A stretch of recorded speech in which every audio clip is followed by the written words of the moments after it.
Here we are, bottom of the Smash Mountain, and hopefully also in front of all the lovely faces at the Genesis stream. I say Genesist with a T at the end, the assist fundraiser to help the tournament organizers try to make a little bit back from all the damages they had to incur from postponing to the middle of April for the Genesis 8 tournament, and to go over memories, nostalgia, all that really fun stuff.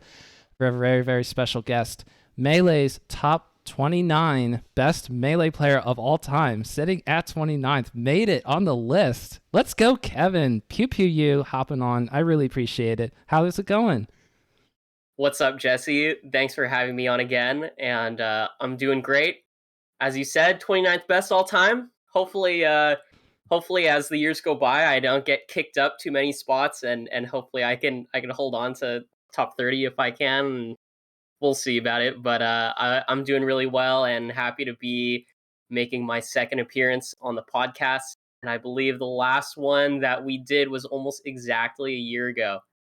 Yes, it was the middle or end of February in preparation of the Alston Melee Bender. And of course, both of our ties to Alston Melee are very warm and familiar. They did an amazing top 10 doubles teams of all time. You and xFAT, the PEWFAT team, landed at number 1. Spoilers. Oh, I should have led with that. Go and watch the video anyway. It's really, really awesome. And that was it's a great video. Just as you were announcing your retirement from Melee. So it's almost been a year since you've also announced your retirement. Yeah, that's true. What was crazy is kind of like as I was getting ready to announce my retirement, there were a ton of content pieces that were coming out like right before then, and I just happened to appear in like 3 important ones. Like there was the Alston Melee one, and then I believe there was a turn down for Walt about Apex, which was very important, and I'm trying to remember. There was one other thing, but yeah, just really blessed. And I know we had talked about this when we weren't rolling, but I am really enjoying my time retired from competitive play. Obviously, I do miss being a part of that whole shebang, and I'm not like fully removed from it yet. But I've been enjoying watching from the sidelines and not feeling the pressure of having to practice and whatnot. Training is a really big part of trying to stay relevant in Melee because there's so many people who just play and play and play. Even if you have good routines of not playing too much, if you have good practice routines, you have partners that you can practice with for specific matchups.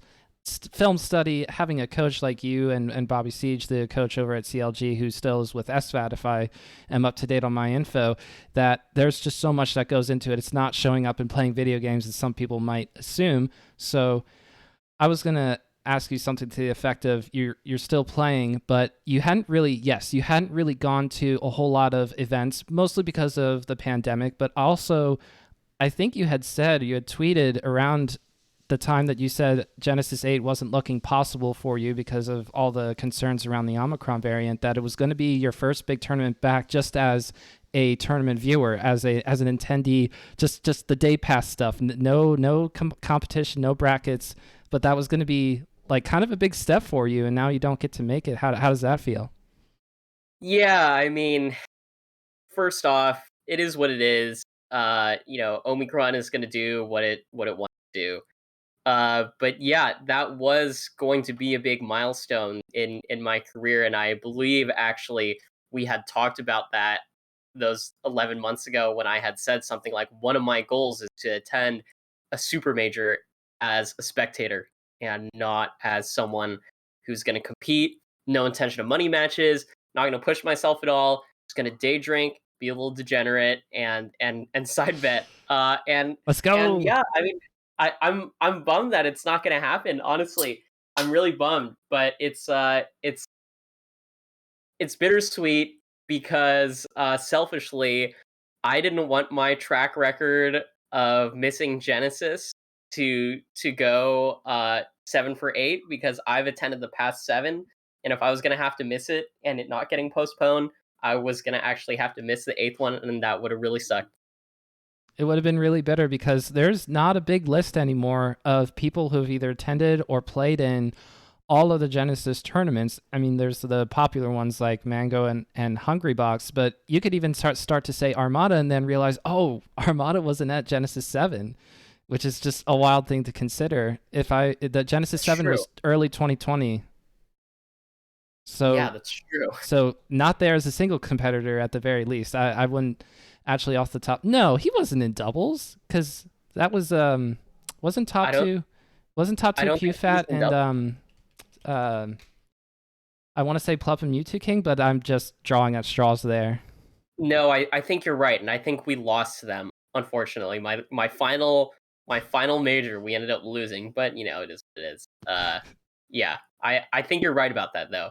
No Armada, and that's crazy to think about because Armada is like synonymous with the Genesis story to me. Like the Genesis story doesn't exist without Armada. Pretty much what I'm saying. And that's just crazy to think about.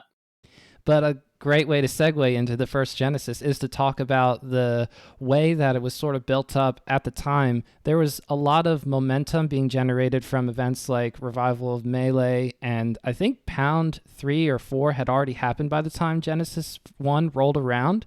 Yeah, Pound 3. Gotcha. Thank you. And so when you get to Genesis, and all of a sudden it's almost 300 people showing up for singles, over 200 for doubles. Excuse me, I was let's say competitors for doubles, and it's in California, so that's very close for you. You're actually able to go, and I remember you saying tournaments and attendance for you was spotty because you're young at the time, and your Right. parents are saying, "Wait a minute, we want to go. You want to go where? How far? For how many days? And wait, a whole weekend?" But you were able to go to Genesis one. So for you, like, what was it like when you realized I'm actually going to get to go to this? Oh, well, first off, it was surreal. Not so surreal because I was gonna compete, but more so because I was gonna be able to meet these people. I honestly, by that time, I didn't have big ambitions for like my competitive career. Like I was still largely more so a fan of everything. Um, and as we talk about this tournament, uh, so also grows like my my intense fucking fandom for Smash, and this weekend like honestly changed my life. Um, from what I saw and the storylines that I saw unfold on that weekend, literally the most life changing weekend I think I've ever had.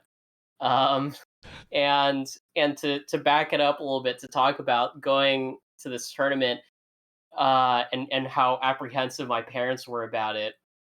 So to give context, I live about an hour 15, hour and a half from where it was being held.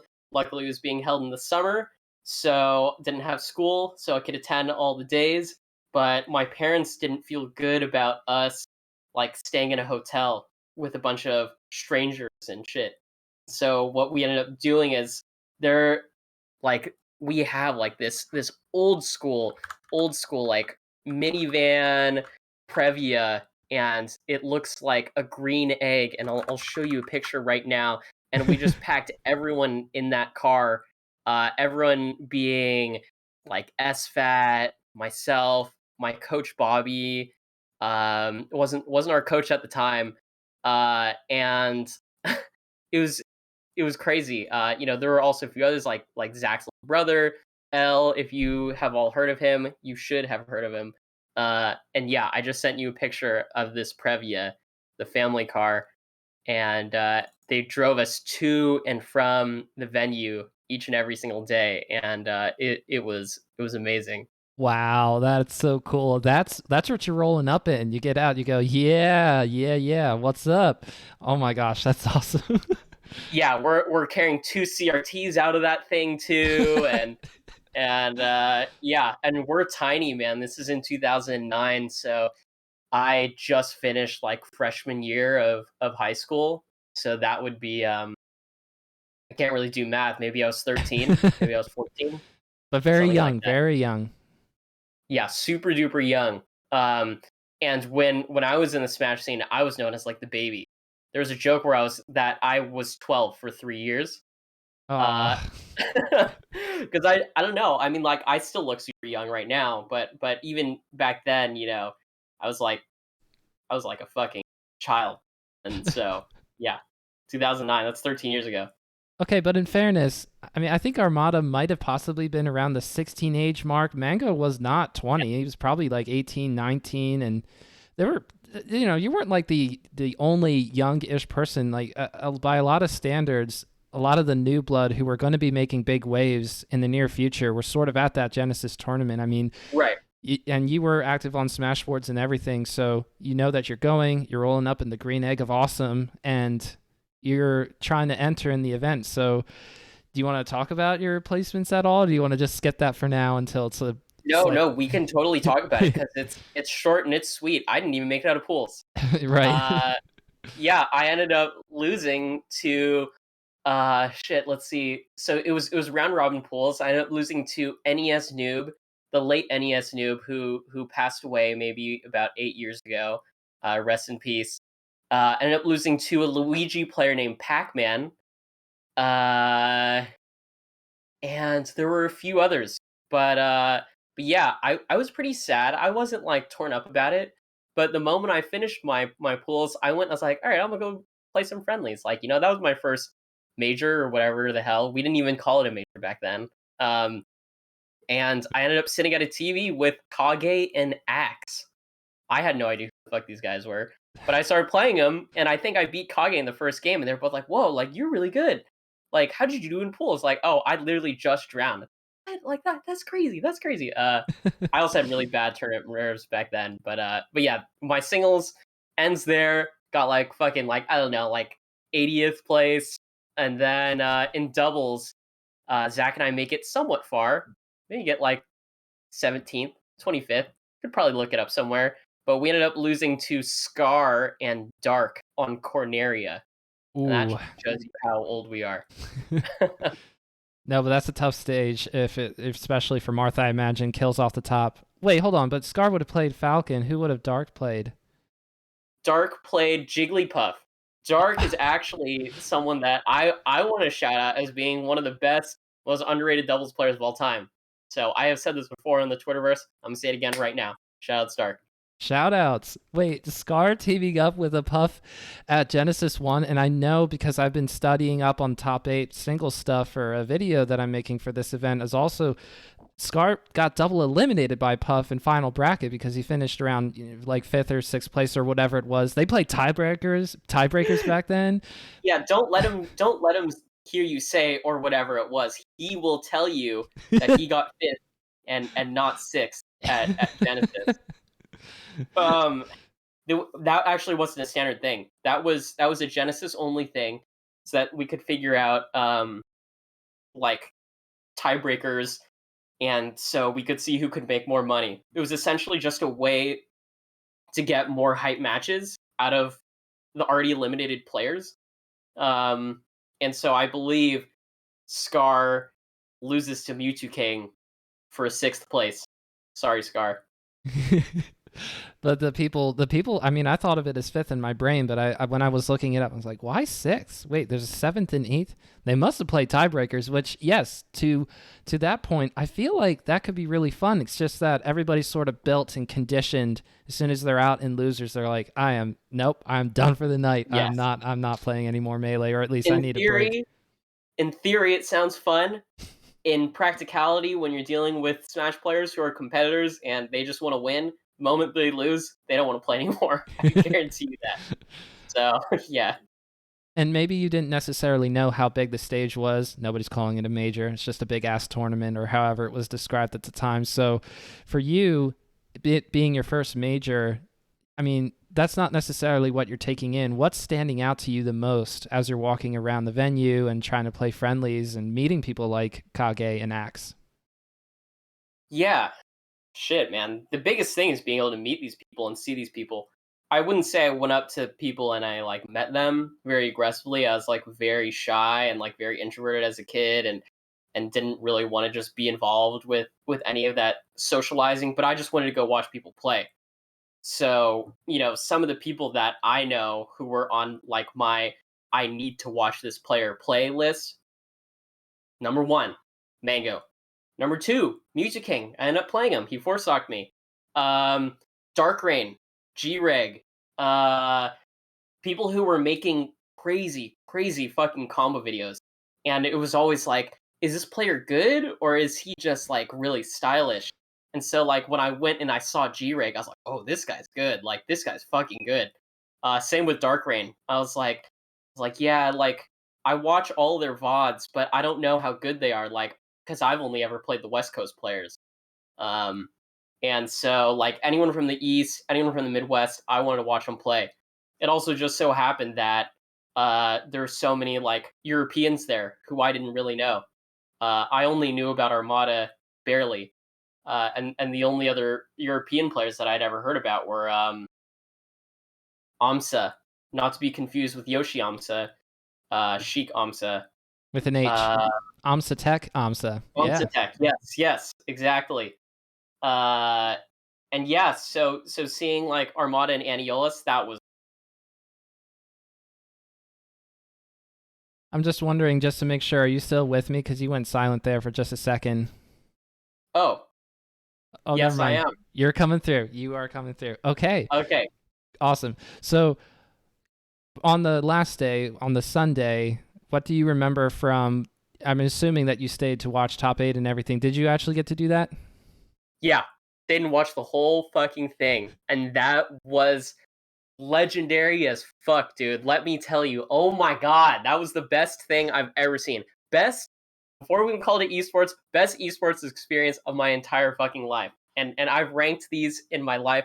Number one, Genesis One, by far, nothing comes close. Number two, top esports experiences, probably got to be when Cloud9 beat FaZe at the Boston Major in Counter Strike. And then number three was when I made top 8 for the first time in Evo. But like that Genesis One, I wasn't even involved. That was the best thing I've ever seen in my whole life. And it's just because it just felt enormous, and it felt like it was so much bigger than me. And let me tell you, the expectation going into this tournament was Mango number one, Music King number two, Deshiz was number three. And oh my god, it did not play out like that at all. If I'm going off the top of my head, that was upset fucking city, dude. Like Armada playing against Deshizwiz. Deshizwiz known to be the Peach Slayer. Like he is the Peach Slayer, and goes like what, like 5 games, and he loses. And we're like, no way. Like there's no way that Shiz just lost to a Peach player. This is fucking crazy to me. And then we're thinking like, oh, but he gets like he and Lamb Chops are so good against Peach and all that. And then we're like, okay, well he's facing Mewtwo King next. That's a good matchup for Marth. There's no way that Armada wins against Mewtwo King. Nail biter set. I think that also went 5 games. And Armada beats Mewtwo King, and we're like, there's no way Mewtwo King, the second best player in the world, like actually loses to this European. Like I have not heard of this guy outside of this weekend.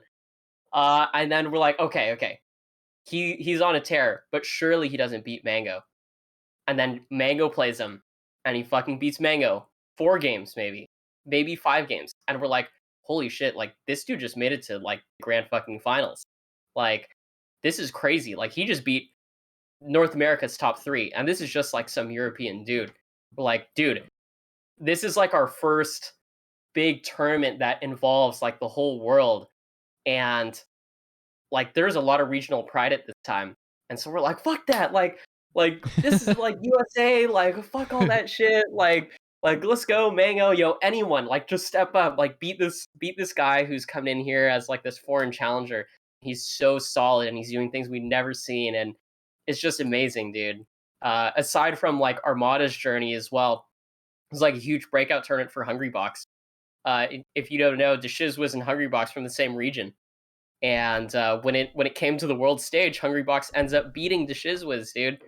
And we're just like, this is crazy. Like we didn't know like he had this in him, and we're seeing all these like emergent stars, and it was just fucking crazy, man.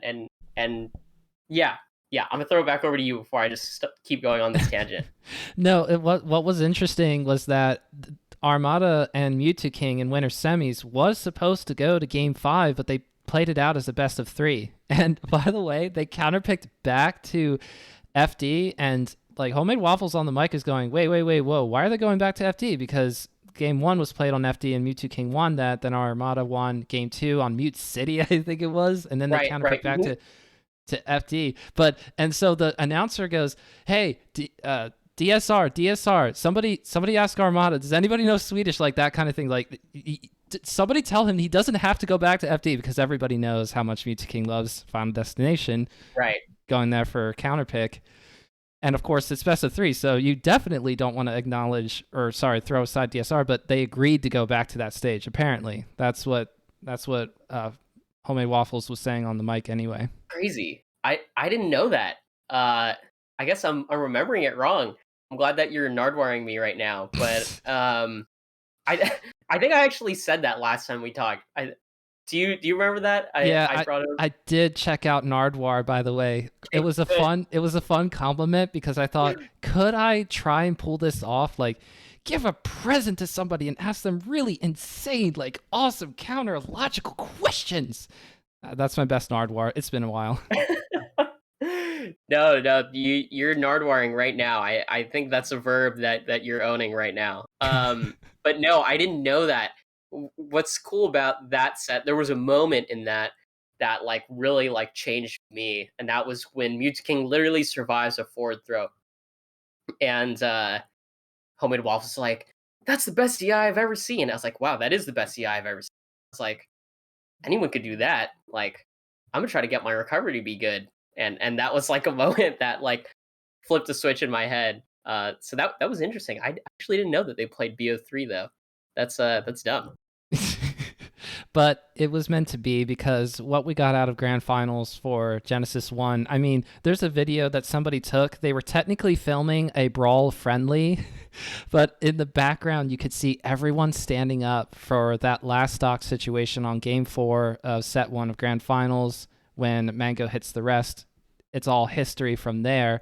Although it is fun to think that last game in Set 2 was actually Armada counterpicking to a blue fox and not a red fox for some reason, but his peach was cooked by that point. It was just Absolutely. it was slaughter. But after that read, it's just sort of, you could kind of see that, and seeing that play out in such like, I want to say it was like very much a storybook thing to see all the sort of different narratives of Mango's the best in the US, and here comes this relatively unknown player from Europe. I mean, Europe knows Armada, but the US is about to find out who exactly he is, and it is insanity that he's in winner's side of Grands.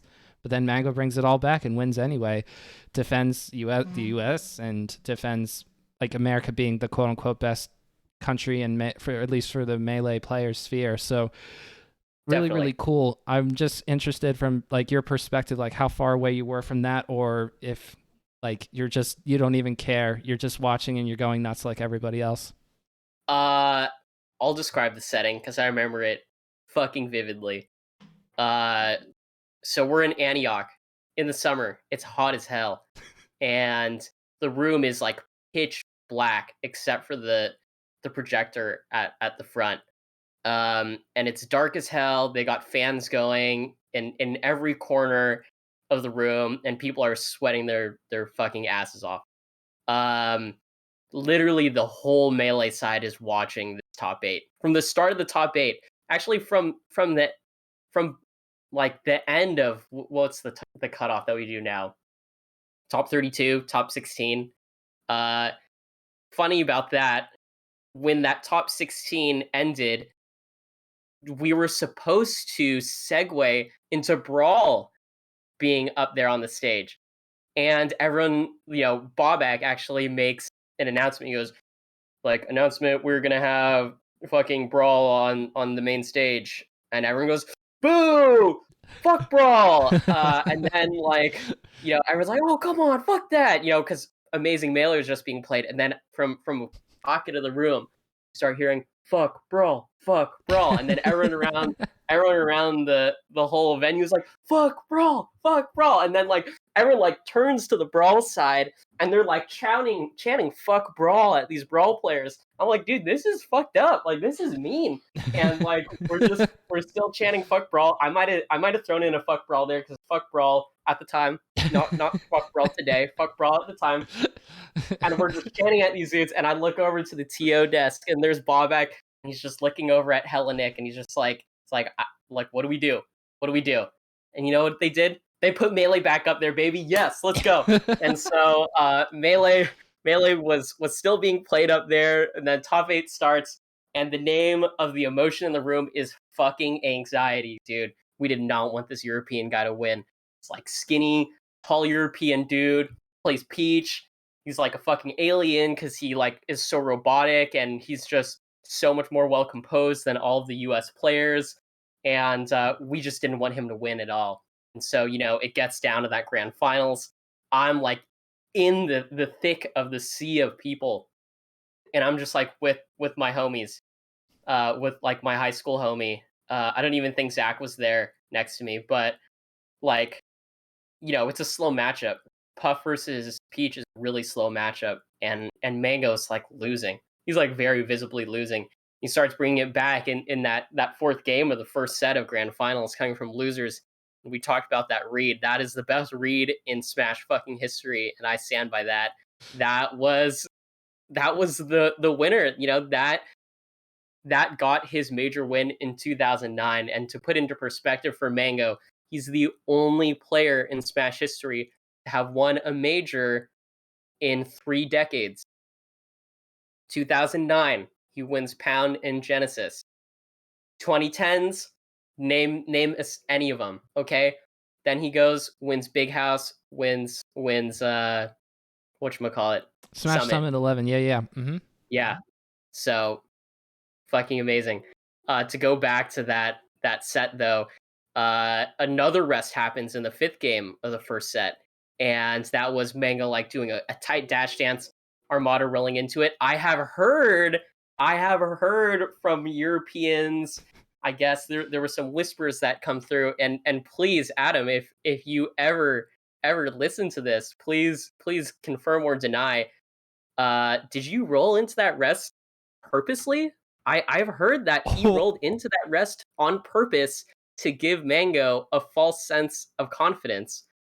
And if that's true, okay, right? That's what I'm saying. If that's true, you're a fucking genius, because he starts bringing that shit back hard. Yes. Like, dude. Yeah, and so, yeah. Adam, someone send this to Adam. Please confirm or deny. I have to fucking know. Like, this is one of those things that like is an unsolved mystery for like over a decade.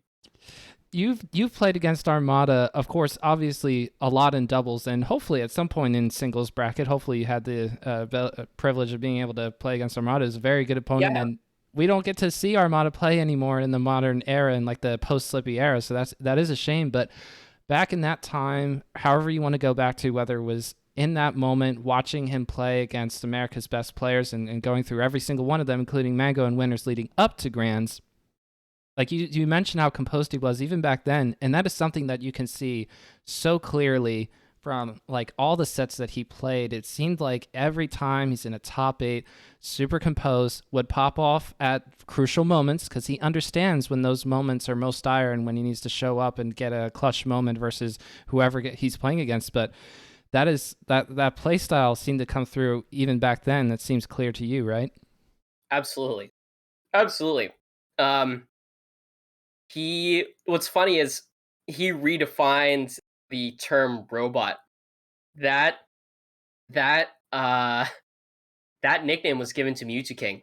Miseducation is known as the robot, but then we watch Armada play. Like, this guy is more refined.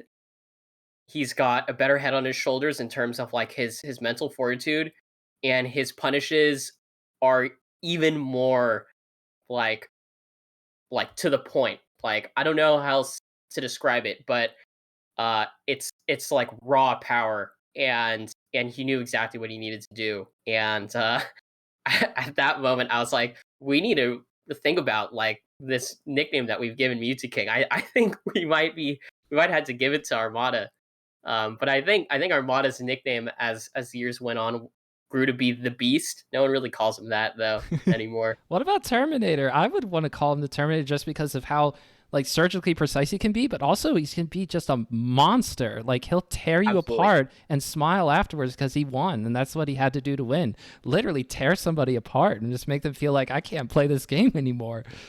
Yeah, yeah, he was a very stoic competitor, but the first time I actually ever saw him like super pop off was when he won Genesis 2. I remember he's sitting next to Mango. We got Mango right here in this chair, and like he gets the last hit, and he stands up, and he just fucking like flexes on him. He's like like right over him, and like I remember I turned over to Brandon. I was like, damn, like did this dude just like pop off and like yell in Mango's ear? He's like, yeah, I think he did. I was like, okay, dude, like shit, go off, dude. Uh, yeah, I think nicknames aside, that guy is an absolute fucking legend, and we had no idea how blessed we were to like have him in our lives when we did. Because having a player from Europe who had such an early showing of dominance and coming back to the US for tournaments subsequently, it took a little while, took a couple of tries, but eventually starts just sweeping up everything and has very dominant streaks where everybody goes, wait, who's getting second to Armada today in top 8? Like, that's was the feelings at different times. Mango had those periods of time. Hungrybox, of course, had those periods of time. And it's really interesting once those big streaks go of like, oh my gosh, this player's like low-key kind of killing the game kind of drama. But then, of course, the upsets always happen. Mango pulled it off on that day. So with Mango winning and yes, even winning that game 5 in the first set of grands, because like you said, it was last stock, last hit. Like there were a couple of hits that Armada got in where Puff goes off the screen. I can't believe how close Mango got to Yes, losing game 5 after getting I that rest know, in game dude. 4. That was I insane. know. It was unbelievable, and the anxiety was mounting in that room. I'm just so happy that Mango ended up winning it. And what I was saying, going back to what I was saying about like how I became like the ultimate fan after watching that, just being able to be in that room, being at like the center of like that fucking electric fucking like maelstrom of just like testosterone and emotions and like blood, sweat, and tears, all that shit. Just being in the middle of it and like really being a part of it. I was like, dude, like this is special. Like, I can't believe I got to go to Chinese school next week because like that's gonna be a fucking buzzkill compared to this week. Dude, I at that point I was like, I can't get enough of this. Like, I immediately went home watching like mad videos, like watching as many videos as I fucking can, like trying to get a taste of that again. And I was just like, I cannot fucking wait until the next one. And like, and at that point, I'm watching all this happen, and it's all so surreal. Like, there's so many emotions going into me as well because I'm like, first off, I really want Mango to win. Like, I'm a huge fucking Mango fan, but I'm like maybe someday I could do this. Like, maybe someday I could be like on this stage, and like I wonder how I would feel being in that. Granted, I've never made it to grand finals of a major, but being up there on that stage, nothing like what I had imagined at such a young age. But like that mystery and just being a part of that whole thing was so fucking amazing and so life changing. And I don't even have the right words for it because it was just so fucking electric. And I just still remember the way that I felt being in there, young ass kid, fucking like standing on a chair and like looking over like these tall ass dudes for this video game. And at that point in time, everyone's telling you video games aren't shit. I'm like, dude, like fucking try telling me that after seeing that. Like that was life changing. It would be obviously one of to put it on a list, it would be near the top of the list for me if I could go back somehow and make better decisions with my life and get out there to California somehow as like a 14 or 13-year-old. Because I was born in 95, so in 2009 I would have been going on 14. Yeah, in that Okay. summer. I was born in 94, so I've only got 1 year on you. No worries, no worries. We're starting to get to that point now, though, right? Because in 2020, 1990 was 30 years prior, so we're getting there. That's true. That Yeah. sucks. We're literally closer to 2050 than 1990 now, something like that, right? Anyway, all Damn. we're Like getting that. we're getting there. We're getting there. Oh, I just went there. My camera. Oh, never mind. We're back. The camera's back. The camera's back. Let's go. Cool. So that doesn't happen again though. That feeling of you saying, "Oh my gosh, I need to be back at this Genesis. I need Genesis 2 to come around right now." And of course, I'm sure everybody was clamoring like, "When's it going to be the next one? It's going to be the same time next year." And it wasn't actually until 2011, 2 years Yeah, later. 2 years. You We had to wait for that shit. but the announcement happened for it. If I was looking at the Smashboards correctly earlier, I think it was like in August or September of 2010. Like there was a big lead up to Genesis 2 when it was originally announced on Smashboards. Like Okay. you want to be able to make it back to this event. We are setting this out so that people can really really make sure that they can make this event and make it to the next big one. And Genesis 2, 2011, summer again, back in that venue, like that's what it was, the same place in Antioch in California, right? Yep, same venue. Same sweaty ass venue in July. And now you're a little bit more of an informed player. I mean, you can talk about things that happened in between if you wanted to sort of lead up to Genesis 2, but Oh yeah. there's just so much more. Like the stakes have gone up, all that kind of stuff, right? Yeah. Uh so there's a few talking points that I want to talk about. Absolutely. One is the social dynamic around my life. So Genesis 1 ends. I'm all in on being in this Smash community and all that. So I'm starting to go to more locals and whatnot.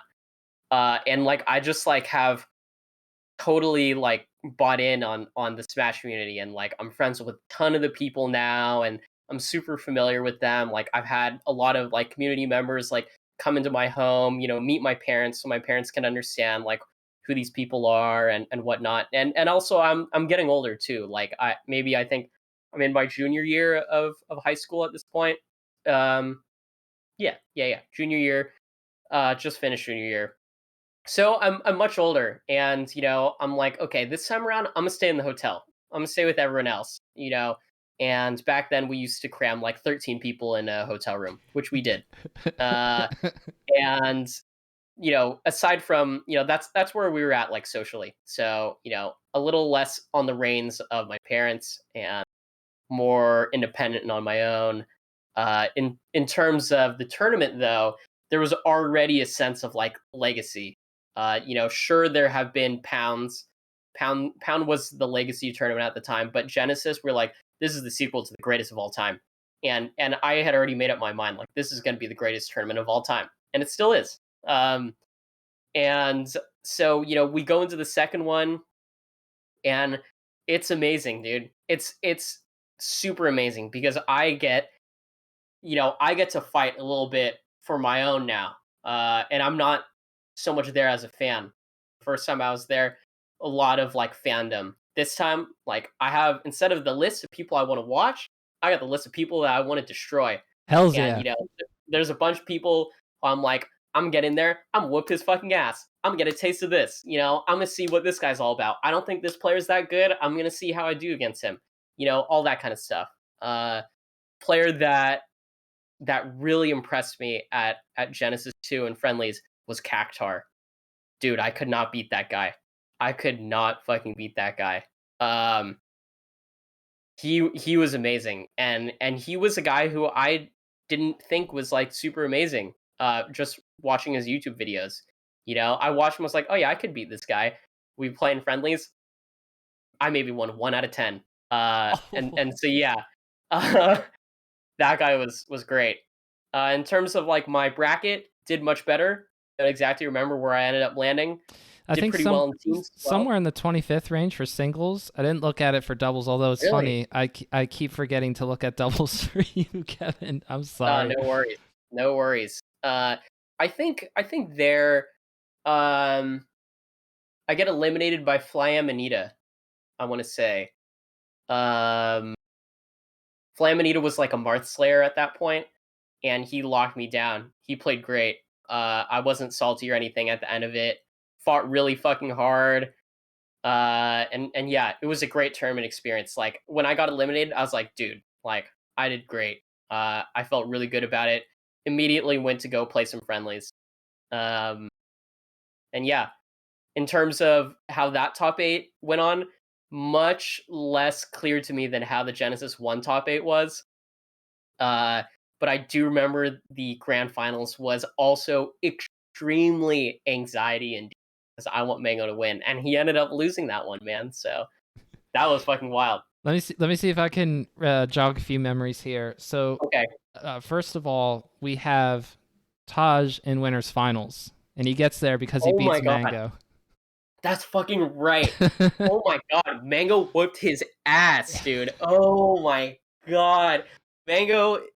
Oh my god, fighting them playing in losers finals was a ass whooping, dude. That was a legendary, legendary fucking ass whooping.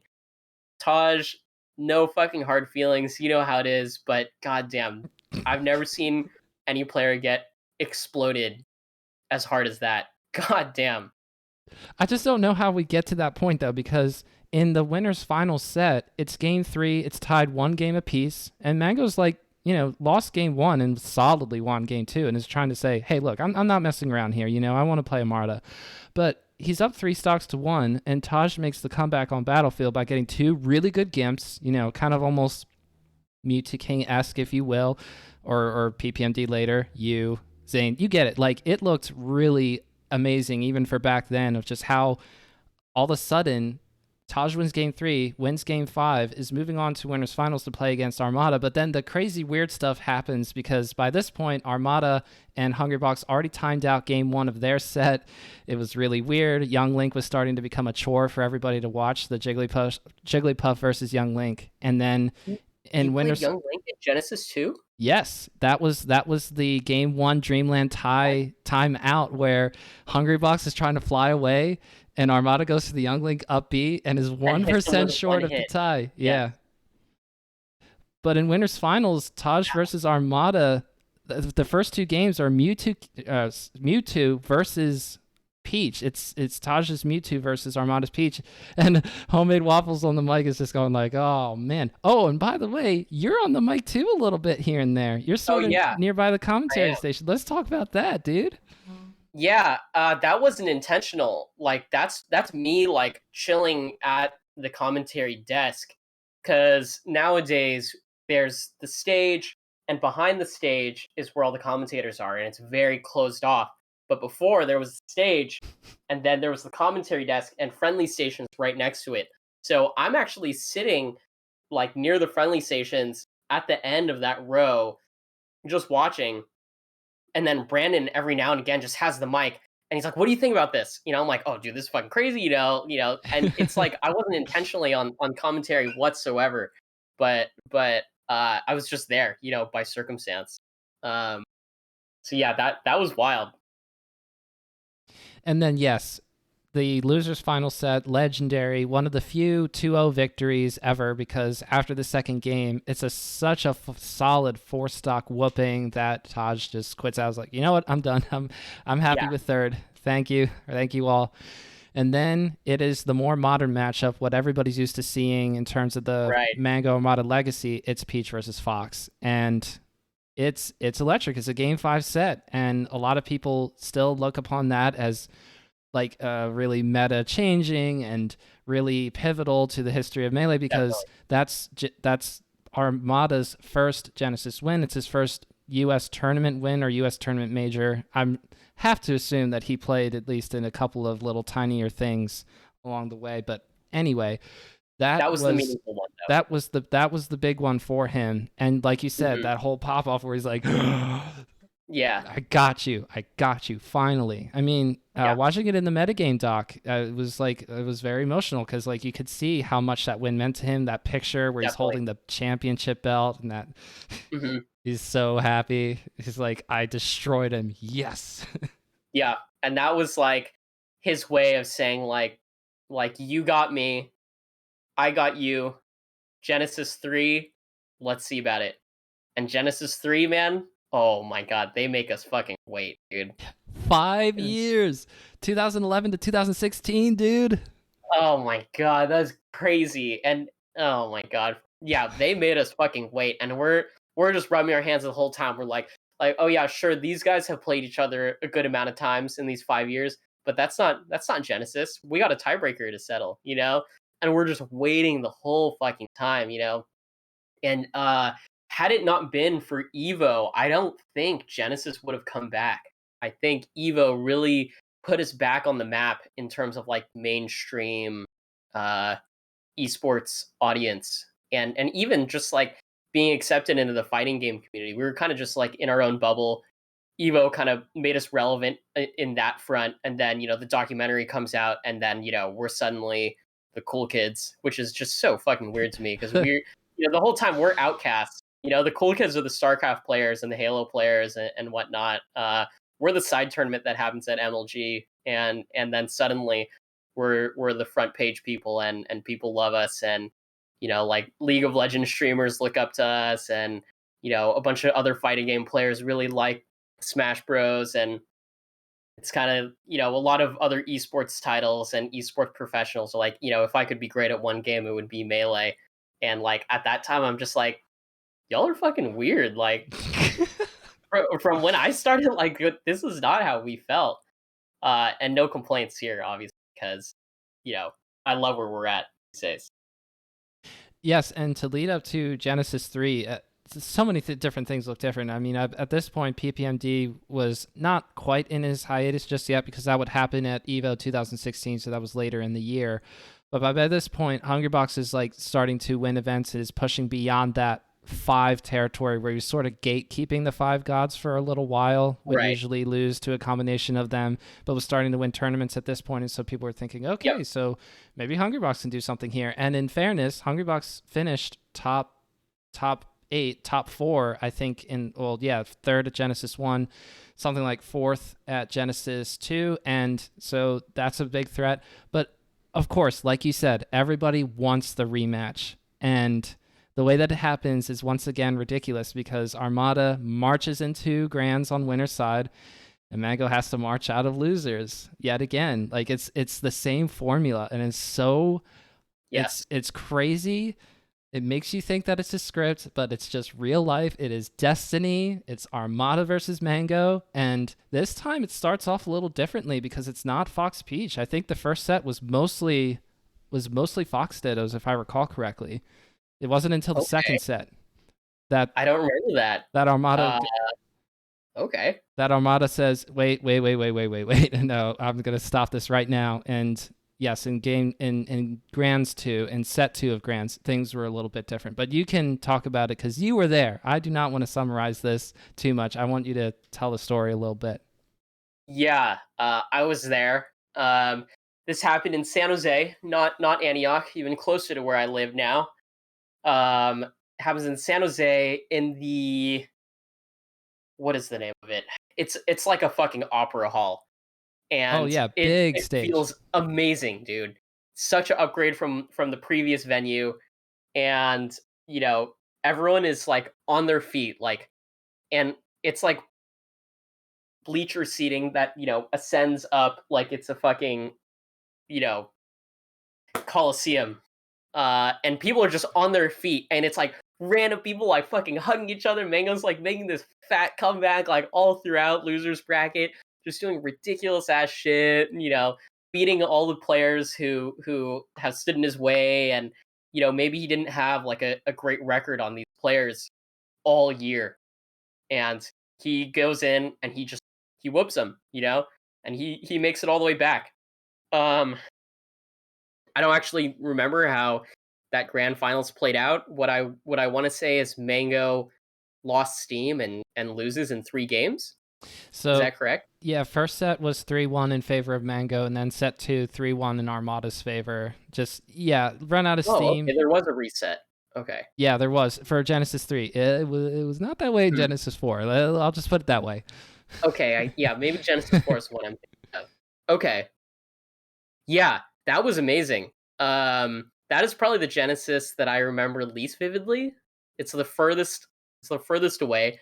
But that definitely felt like it was a tiebreaker, and the whole fucking like theater of people are like all in on Mango. I just remember like after the whole set, I leave, and like my girlfriend's like, "Dude, why are like your shins bleeding? What the fuck?" Or I don't think it was my girlfriend. I think it was just it was one of the people's like, "Dude, your shins are like bleeding," and What? I was like jumping around like a fucking maniac and like crashing into the row in front of me of chairs. And like I had like mad bruises and shit on my shins. I was like, dude, what the fuck just happened? Like, like, dude, this is like a a sporting event, you know? Like people are getting fucking ignorant and it's just getting crazy, man. But yeah, incredible stuff. Amazing tournament too. And also like to speak on myself, by that point I'm like a contender to make like, you know, a deep run, and I always wanted to make like a top 8 at Genesis. And I don't think I made it for that one. I think I made it to one top 8 at Genesis. I Yes, you forget. did. Yes. Okay, cool. Right. So we can jump ahead to Genesis 6 here because by now, Genesis is an every year event. January, everybody knows it's coming. With Genesis 3 coming back, everybody was going like, oh, finally. And then it validates. Everybody goes, okay, it's definitely happening. So we get to 2019. This is Genesis 6. You start off in winners semis versus Hungrybox. And what's amazing is that, Nice. yes, Mango was technically supposed to be there, loses to Magi earlier in the bracket, if I recall correctly. And you just kind of Okay. cruise your way in there. And you have this nice little call out of just being like, you know, really excited to play against Hungrybox. I'm gonna beat him. I'm gonna beat him. You walk onto the stage, you like raise your hands, you're like, let's go. And the whole crowd's like, yeah, let's go. Woo! Yeah, that's my fucking hometown, dude. I know that crowd's got my back. And I remember there's Hungrybox. The announcer, whoever it was, brings Hungrybox out first, I think. Hungrybox goes and sits, brings me out second. And, you know, I'm just milking the crowd like a motherfucker, you know. I'm just like, it's like, come on, like fucking, you know, scream my name, you know, one time. And, you know, everyone's going fucking crazy. I'm like making eye contact with the people in the crowd, you know, really trying to bring them up. And Hungrybox just has the fattest smile on his face. He's like, dude, let's fucking do this. I'm like, dude, fuck yeah, man. People give Hungrybox a bad rap, dude. That guy is such a fucking warrior. Like I had the whole crowd on my side, and you know, Hungrybox and I have that history where I made that fat upset on him. Probably my best win in my career. And he's just so happy to play, dude. Like he and I sit down, and we're just both like so happy to play. I was like, dude, this is fucking amazing. Like I love this, and yeah, that was a great moment. He beats me pretty bad, I think, but it was still great being there. And you know, after uh he and I have always been good at like seeing eye to eye on kind of like respecting each other as competitors. I've never been one to like vocally like shit on Hungrybox. I've always like really respected him as a player. And you know, even though he's been like a rival of you know, my coast, um I would say it's similar to like how I feel about LeBron James as a Warriors fan. We, you know, for context on that metaphor for people who don't follow the NBA, the Warriors faced LeBron James in the finals 4 straight years, and Warriors fans fucking hate that guy, um, and hated him for a super long time. But after we saw him for that fourth time, like, dude, I have nothing but respect for this guy. I cannot bring myself to hate him. He's such a fucking warrior, and that's exactly how I feel about the way Hungrybox like competes and carries himself that way. What was especially crazy about that is that that's actually the moment where people start chanting "fuck Xbox" in the crowd. Like that's the chant that happens after your set. And I think there's like a moment where you two look at each other and you sort of understand, yeah, this sucks. Like this is totally not cool. But there's not really much to do about it. You just walk off the stage and you do your thing. And he gets the moment that he's been waiting for, where he is so close to winning a Genesis over and over again, is always like in the top 4, just short. And it's actually it's Axe, it's Pikachu Axe, who's gonna go up to play against him in grand Ah, finals. So you that's went down right. to losers and you played against Axe and you actually took a game, which is awesome because this Wow, I is actually took a game. yes. That's crazy. Yes, he did, and I was like, I was so proud just watching it retro, like actively looking back. I was like, "Let's go, Kevin! You won a game. This is so cool Yeah. because Axe is is the Marth killer. I mean, it's still not lost to a Marth in bracket since whatever timeline it was ago. But like Axe had to beat Zayn just to make it into top 8. Like that was the top 8 qualifier set, which is wild to think about, by the way. But he Yeah, gets all the way up for sure. to grands from starting off in top 8 losers, like going all the way up and going through Plup, who he hadn't beat in like 3 years at that point. It's just wild. Really? Yeah, so then they play against each other. The timeout game happens in game 3 where they go to time and Hungrybox wins that and then wins game 5 pretty convincingly, just in the sense that Axe just sort of run out of answers because Hungrybox has got that experience at that point. He's Yeah, I got remember. Evo 2016 by that point, so he's the player that most people know him by now. Although I can't really say that anymore. There's the online HBox too, but all that to say, Yeah, it's a little weird. he got his first Genesis at Genesis 6, and yes, you stood in the way, however brief a time. It was still really awesome. You still kept it, respectable. You didn't get four-stocked. You didn't trashed around or anything. It's just, Good. Hungrybox is an amazing competitor. For sure. Yeah, I actually spoke to SFAT recently, because we were playing some doubles, just recreationally for fun. I'm not getting back into doubles. Don't Tell them about your Captain Falcon, Kevin. Tell them. But yeah, I was like, Zach, let me take the Pikachu. He's like, oh, okay. I was like, I'm the best Marth versus Pikachu in the world, which is a horrible claim, by the way. But Zach starts laughing. I was like, what's so funny, dude? Like what's Zane's record on Axe? And he doesn't say anything. It's like, what's Rishi's record on Axe? And I start naming every Marth player. I was like, what's their record on Axe? You have to fucking tell me. And I was like, who won the last time? Who beat Axe the last time? Like, I'm pretty sure it was me like 9 years ago, dude. Put some respect on my name. I'm the best player in the world against Pikachu. And I was like, disregard that I lost him 20 times in a row. And Zach said something really funny. He's like, yeah, like you helped write the book on losing 20 times in a row. And then I was like, yeah, and like now you're writing the next chapter, and we both like start laughing so fucking hard, dude. Like, yeah, so fucking funny. Just a great moment between Zach and I. And while we're talking about Zach, I also want to send a PSA out to the world that Zach is probably the most misunderstood competitor in Smash, and I think just like the greater world and the people of Smash are really failing him and just failing the community at large by being such adverse like babies to what he's about, and just makes me sad to see, to be honest. I wish that people were more kind about this kind of thing. And this goes for all competitors. Like, sure, it's really fun to like shit on Zach. Sure, it's really fun to shit on like Salem when he's acting a fool, and or Hungrybox when he has like a shit take, or Leffen when he says the shit about minimum wage. Yeah. I remember that. Yep.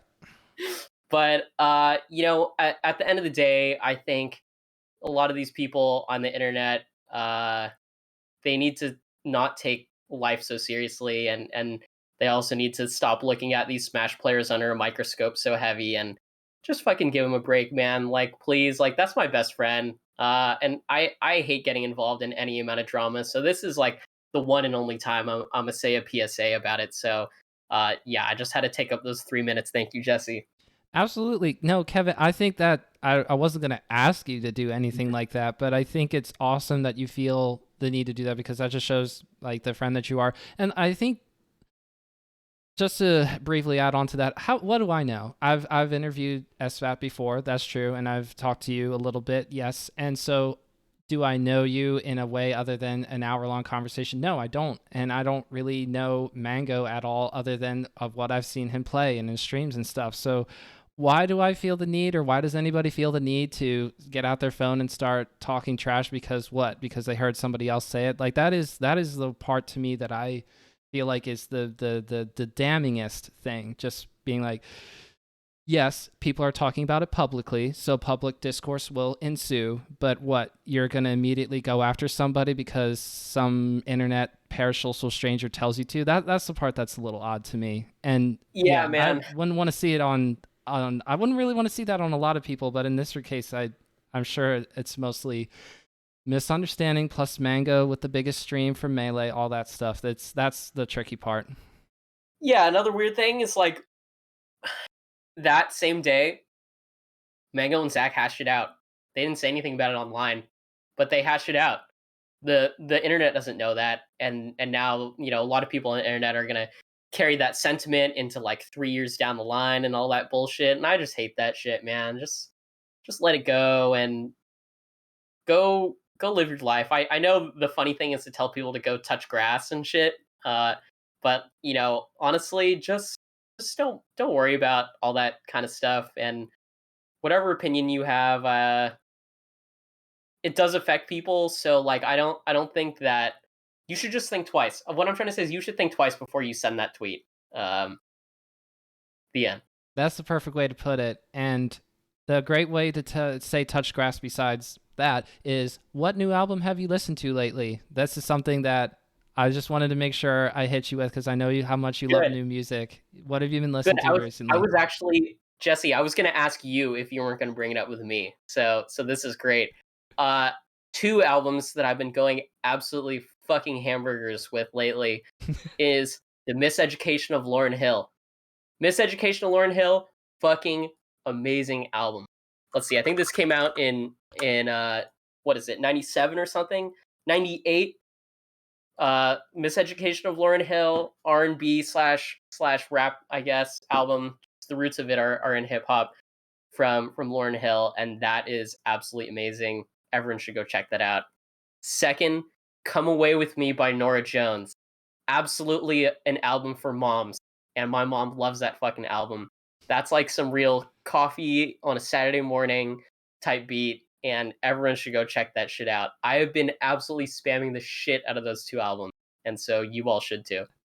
I love how you say you're eating hamburgers on it and spamming the shit out of it. Oh, that's awesome. So for me, I saw this viral Twitter clip of Ray Charles and Jamie Foxx playing piano together during the filming of Ray, which is a movie released like 2004 or whatever. And so I listened to Ray Charles, like deep dive. I just go on his Spotify and I press shuffle. And there's just some like I'm just walking away. I've heard like best of albums, but I went a little bit deeper than that because I listened for like a few hours, and that's just what a talent. I mean, I think I remember something about all the craziness of life of performance, blah blah blah. I think that's what the movie is mostly about. The movie that was released with Jamie Foxx starring as Ray Charles, but like artistically, like so impressive. Like the voice and the piano playing. I was just Definitely. blown away. So like I know that's a little bit more basic because honestly I've heard the name Nora Jones before, but I don't think I've heard the other name before either, or the Lauren Lauryn Hill. Hill one. Hmm. Right. So I'll have to go check those out. Yeah. Lauryn Hill is absolutely a fucking classic. In the era and the genre. Nora Jones, that album won like 5 Grammys or something. Lauryn Hill also won like 5 Grammys for that album. So also basic in its own right, but yeah, really great. Really randomly, I want to talk about two other songs, not by these artists. You talk about Ray Charles, and I just want to bring up an amazing fucking song by Stevie Wonder, and that's "Isn't She Lovely."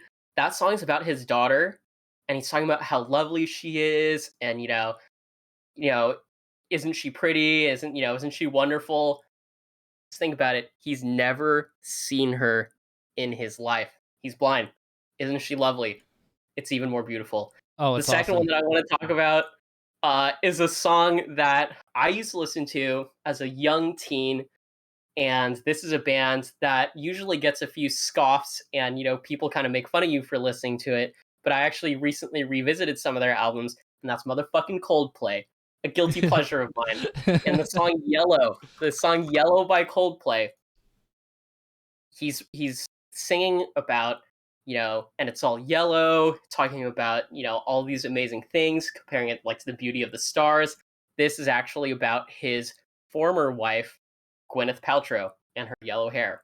And I recently learned that, and I'm obsessed with that fact. And so when I listen to that song, I can't stop thinking about like how beautiful of a song it is, despite it being Coldplay. And I have to laugh at myself a little bit for listening to Coldplay in 2022, but it's still great. Can I recommend a Stevie Wonder song that I think it goes under the radar? Sure. Overjoyed. Have you ever heard that song before? I've just Everjoyed? Overjoyed. Yes. Overjoyed. Overjoyed. Yes. I I think don't think it's so. I think it's so beautiful. No, you should check it out at some point. I couldn't even tell you what album it comes off of, but I'm listening to "Isn't She Lovely" or something else by Stevie Wonder at my parents' house like a while ago, a long time ago, and my mom says, "Oh, Jesse, play Overjoyed," and I'm like, "Oh, great, a deep dive," because I'm a basic boy, I have to admit it, but I listened to that song and it's so wonderful.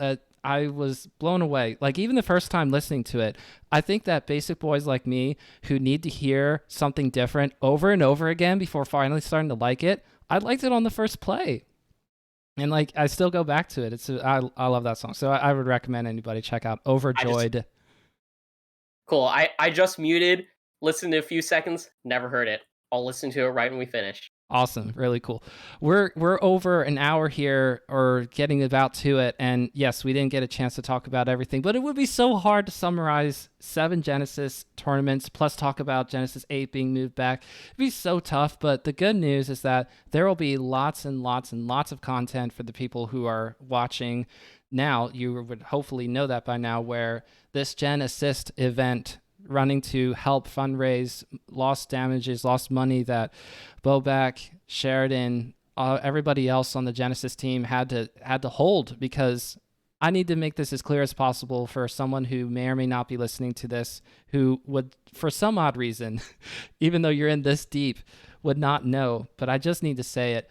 This is not a multi-billion-dollar operation. This is not the big corporate fat cats of the world. This is not an organization that says, yeah, sure, $100,000, whatever. These are real people, and when something like that happens, it means the potential like no Genesis tournaments ever again. That's what it ultimately leads up to. Is that might never be the case again. That there would be a Genesis 12 and 20 and so on. So that's the whole reason why we're here to do that. I would just encourage anybody. I'm sure you can type in exclamation donate or however it's going to be for the actual event, but we'll make it clear for you while you're watching. And so please, whatever you can give, just please donate, and we really appreciate it. If I could say one thing about that as well, I have known the people of the Genesis staff since before they were the Genesis staff.